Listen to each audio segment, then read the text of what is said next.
आपका स्वयं का रक्षा कवच आपको बनाना आता हो, जब तक आपका मंत्र ब्रह्मांड रूप से आपका घेरा नहीं बनाता या आपका ओरा कम से कम मार नहीं करता, तब तक किसी की चीज़ को मत छेड़ना। क्योंकि मेरे पास कम से कम बहुत ऐसे केस हैं जो किसी की चीज़ को छेड़ देते हैं और उसके बाद फिर उसके घर का कबाड़ा हो जाता है। रास्ता दिखा सकते हो आप।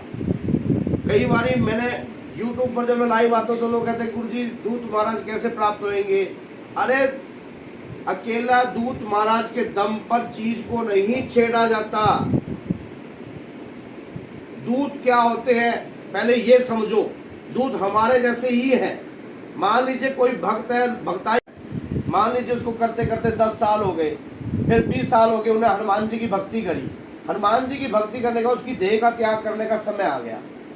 अब वो दिन रात बाबा की भक्ति कर रहा था, अब देह का त्याग करने का समय आ गया, अब उसका शरीर छूट गया।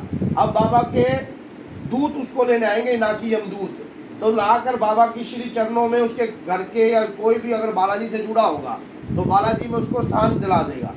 धीरे धीरे वहाँ जब वो आप सेवा करेगा, वो शक्ति सेवा करेगी और या किसी भी हनुमान जी के मंदिर में सेवा करेगी, हनुमान जी की लगन, हनुमान जी की कृपा से बाबा की शरण में चला गया।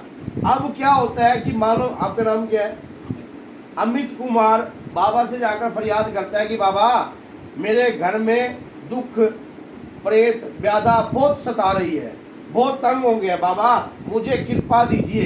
तो वो कृपा कौन है? कृपा कौन सी है? वो वही दूत की शक्ति। समझ गए?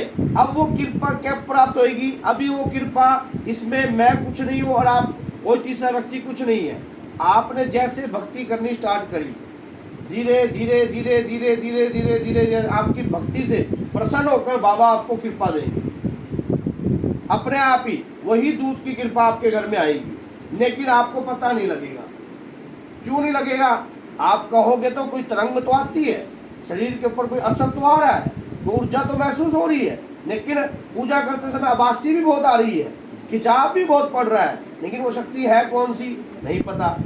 अब वो शक्ति से रूबरू कराने के लिए गुरु का प्रामाणिक रूप से होना जरूरी है। जब तक गुरु नहीं होगी लाइफ शुरू नहीं होगी, वहीं पे एंड खड़ी रहेगी। और अब दूत मलिन भी हो जाएंगे। मान लीजिए आपने भक्ति करते करते आप कोई गलत कार्य भी कर रहे हो, या आप मेहंदीपुर बालाजी से दूत लाए हो किसी के आशीर्वाद से, या आपके परिवार के ऊपर कोई ऐसा काम भी करते। कोई कल मेरे पास लाइव में एक बंदे का क्वेश्चन आया, गुरुजी मैं तो दारू मीट अंडा खाऊं और खा के फिर राम राम की माला जपूं। कहते हैं कि गलत कार्य किस प्रकार से होता है? वो आत्मा जो है अब उसको मलिन करने की कोशिश आप कर रहे हो, मेहंदीपुर बालाजी से या कहीं से। जब आपके शरीर के ऊपर वो प्रतिक्रिया चलती रहेगी, वो धीरे धीरे धीरे धीरे मलिन भी हो सकती है। जैसे उसकी भक्ति थी, वो तो भक्ति के शौर्य से उसको स्थान ग्रहण हुआ था, लेकिन भक्ति के बाद अगर आप उस दौरान बीच में हल्का हल्का पैग मार दोगे या बीच में गलत काम कर दोगे, वो दूत गंदा प्रेत बन जाएगा, संभोगी प्रेत बन जाएगा। अब कई बार ऐसा भी होता है कि मेरा तो शरीर में शक्ति आ रही है और शरीर में मन करता है संभोग करने का।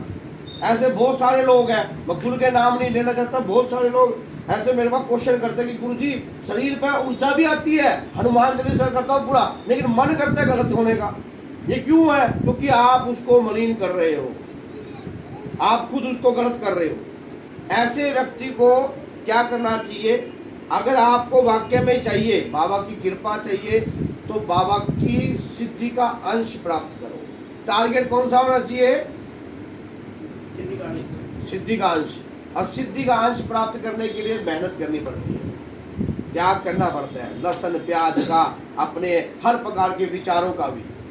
अभी आदमी सोचता है कि मैं क्या करूं क्या ना करूं। अगर आप पे मुसीबत आ जाए तो बाबा का कसूर तो ना है। जीवन के साथी हैं, दुख और सुख दोनों साथ चलते हैं, तो आपको हर चीज़ को समझ कर चलना है, हर चीज़ को जान कर चलना है।